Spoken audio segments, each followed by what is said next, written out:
সারা বিশ্বের মধ্যে এক নম্বরে ইসলামী ব্যাংকের স্থান আল্লাহ কবুল করে নিয়েছেন। আলহামদুলিল্লাহ বলি আমরা। এই হাওড়াঙ্গার এই ব্যাংকের জন্য আল্লাহ রব্বুল আলামিন এর দরজা খুলে দেন এবং মানুষের যে একটা অনীহা এবং অপপ্রচারের ফলটা মনের ভিতরে কুরকুরবানি করে মানুষের, এর থেকে মুক্তির জন্য আল্লাহ যেন আজকের এই অনুষ্ঠানটাকে দয়া করে মঞ্জুর করেন। ইসলামী ব্যাংক যখন প্রতিষ্ঠিত হয়, এর জন্য শরিয়া বোর্ডের বাংলাদেশের প্রতি দশা ওলামাই কেরাম এবং বিদেশ থেকেও আলেমরা থেকে এর সাথে ঐক্যমত পোষণ করে এর পদ্ধতিগতভাবে যেটা করা দরকার, এখানে কোনো রকমের কার্পণ্য করা হয়নি বিদেশের। এই জন্যে এই যারে বলে হুজুকে, একটা কে কি বললো না বললো, আমি ওই মাঝে মধ্যে উদাহরণ দিতে বাধ্য হই।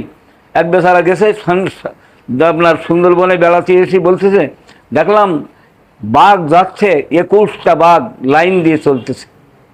তো একদম ধারা দিয়ে বলতেছে, মানে ধমক দিয়ে, এই বেটা এত বাঘ একসঙ্গে চলে? বলে গোটা 10 তো হবে। তারপরে আর একজন বলছে, তোর কাণ্ডজ্ঞান নেই, এবার বাজে কথা বললে থাবলাই তোর মাথা ঠিক করে দেবো। বলে একটা তো হবে। এই হচ্ছে আমাদের দেশের অবস্থা।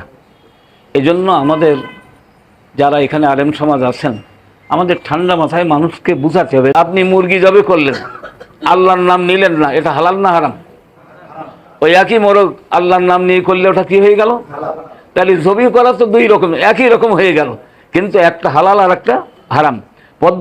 পদ্ধতিগতভাবে ইসলাম যদি এ পথ না দেখাই থাকে, তা মানুষ বাঁচবে কী করে? আল্লাহ এমনি তো বলেননি, যেখানেই নামাজের কথা সেখানেই অর্থনীতির কথা। অর্থ মানুষের জন্য দরকার আছে না নাই?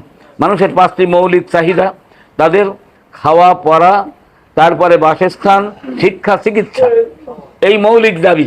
এটা পূরণ করার জন্য অর্থ লাগবে না? লাগবে না? তা আল্লাহ আমাদের ব্যবস্থাপনা দিলেন মারার জন্যে না আমাদের বাঁচাই রাখার জন্যে?